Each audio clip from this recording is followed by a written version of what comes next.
So ayan guys, ang gaganda ng variety ng kalabasa na to. Orange. Bit dark orange. Ayan ha. Gaganda. Lalaki oh. Bang variety pa rin to. Dami oh. Only here in the UK talaga. Ayan oh. Kanyang kalaki yan. Ilang di pa to? Good morning guys. Ayan guys, so ang sitwasyon ng weather dito sa UK, talagang gloomy. Pag nag-i-start na ang autumn season, ayan, gloomy and raining. Good morning guys, good morning. Bimbo Cornejo Vlogs here in the UK. So day off natin today and bibisita tayo dito sa ating allotment.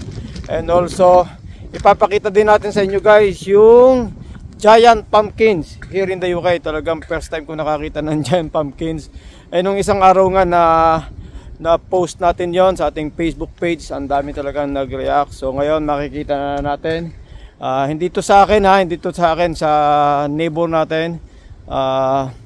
Siya ang may-ari nito. Pero before that guys, pakita ko muna sa inyo yung ating tanim na pumpkins. Yan oh. Ganyang kalaki na ang ating tanim na pumpkins. This is green pumpkins, squash. Ayan oh. Ang mga siguro estimate ito, ang bigat oh. Nasa mga 8 kilograms. Late na natin ito natanim, kaya isa lang yung bunga. Pero meron pa ako ditong isa. Ayan no. Ayan ang isa. Medyo maliit ito. Mas late pa rin ito kaysa dun sa nauna kong pumpkins na yon. And anyway, nakasurvive naman sila. At least may dalawa tayong pumpkins. And ito guys, yung courgette, family din pala ito ng pumpkins. Ang tawag na dito ay courgette. Pero pag ganitong kalaki na is marrow.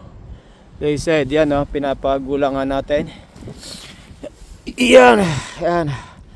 Masarap to rin sa ano, igisa na may coconut milk. So yan ang ating tomatoes, marami ng hinog. And ito yung ating mga talong. May mga bunga na din sila. Ayan o. So anyway, update tayo dito sa ating allotment bago natin ipakita yung ating giant pumpkins. So tingnan natin madali yung ating sayote. So yan guys, ang ating sayote. Ang daming bunga. Ayan no. Talagang maganda ang lalaki. Ito oh. So ang dami pa rin niyang maliliit na bunga. Kahit na anyway, ang freezing pa naman dito sa UK ay mga first week ng November. Kaya makakasurvive pa to. Siguro kukuha rin tayo dito ng mapunla. Ito oh, ang lalaki oh. Ready na ba kayo guys sa ating giant pumpkins? And magugulat kayo sa estimated na sabi sa akin nung owner. Kahapon kausap ko, nandito siya. Tinanong ko kasi kung mga ilang kilograms. Sa akin sabi niya more or less 100 kilograms. Grabe. Sabi ko kalabasa 100 kilograms. So nag-search tayo online guys about giant pumpkins.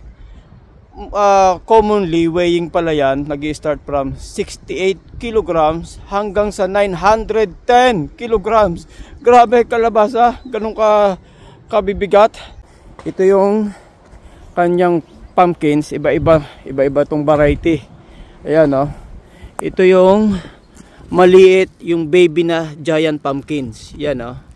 Baby pa to pero kita niyo ang laki oh. Ayan oh.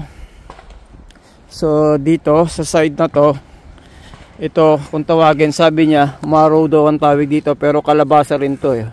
Kalabasa to, magulang na. Ang dami niya dito oh. Ayan, no? May yellow, orange, tapos may batik-batik na green. Ito naman white. Ang dami niyang variety, oh. Ito pa, oh. Ayan, no? So, yung guys, pupuntahan na natin yung giant na pumpkins. Yan ang kanyang tinanim, yan ang ating neighbor.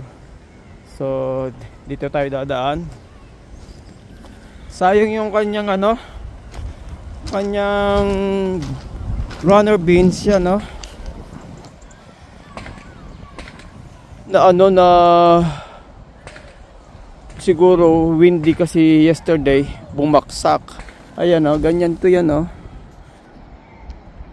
Ayan. Same ng ganyan, kanya rin kasi yan, eh.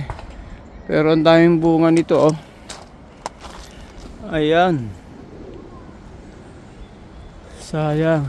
And guys, eto na eto na ang giant pumpkins, guys. Ayan, no. Grabe sa laki. Tingnan nyo yung kamay ko, oh. Oh. Naka-zoom kasi. Ayan, no. Kanyang kalaki yan. Ilang di pa to? Mahaba pa sa kamay ko. Ayan, no. And tingnan mo yung kanyang dito siya nag-start. Anong tawag dito? Pinaka I don't know, I forgot this one. So yan, guys, believe it or not, sabi nung owner, nasa more than 100 kilograms to. And talagang ako'y hindi makapaniwala. Ayan, oh, hindi ko mausod dyan, guys. O, tingnan mo, oh, inuuga-uga ko lang, oh. Compare dun sa aking pumpkins, kaya kong buhatin, eh. Pero ito, oh, kahit itulak mo, oh. And guys, yan, oh, mga 4 na tao yan ang kailangang magbuhat niya. Ilalagay daw yan sa sa halimbawa sa cloth or bed sheet. Tapos pagugulungin sa bed sheet, saka ilalagay siya sa van. Yan, para daw ito matransport. Oo, kailangan to ng bed sheet para doon pagugulungin, and then saka bubuhatin para mailagay sa van. Ayan, guys, talagang sobrang laki.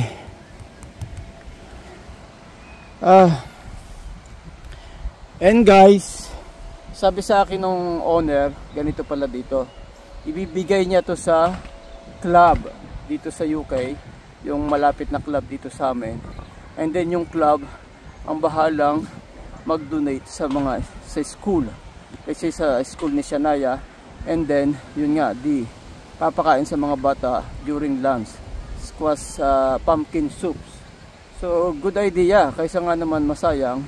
And hindi naman to ibebenta nila dito, hindi man sila nagbebenta ng ganito. Kaya yun, sabi niya sa akin, ibigay niya sa club, and then in club i-donate sa mga school para may libreng soup, pumpkin soup ang mga bata. So good idea. So what do you think, guys? Parang wala sa Philippines pa nito, guys, eh. Nagse-search ako online, wala sa Philippines, eh. So doon sa mga nakakita ng post ko nung isang araw, so ayun, guys, ayan, kasi yung iba hindi naniniwala, eh, para fake daw, eh. Pero nakausap ko yung may-ari kahapon, kaya yun nga, nagpaalam ako kung okay lang mag-video, okay lang naman daw. And yun, na-confirm ko sa kanya na kung ilang kilograms and anong plano niya sa pumpkins na to. Grabe, nakaka-shock. First time ko lang talaga makakita ng ganitong kalaking pumpkins, kasi last year naman hindi pa ako member dito. Doon naman sa kabila walang masyadong ganitong pumpkins. Maraming ditong klaseng iba't ibang pumpkins, eh. May mga yellow, red, orange, green.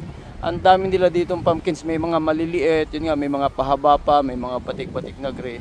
So anyway, yung guys, share ko lang yung giant pumpkins. Ano sa tingin nyo guys? Sana magkaroon tayo sa Philippines yan, kasi talagang para pagka may isa ka niyan siguro ang ilang pamilya na ang mapapakain yan para hindi tayo magutom. So yun lang guys, update lang dito sa allotment namin dito sa Watford, and yun nga, share ko about this gigantic pumpkins here only in the UK. Thank you guys, please like, share and subscribe. Bimbo Cornejo Vlogs. Thank you, bye bye.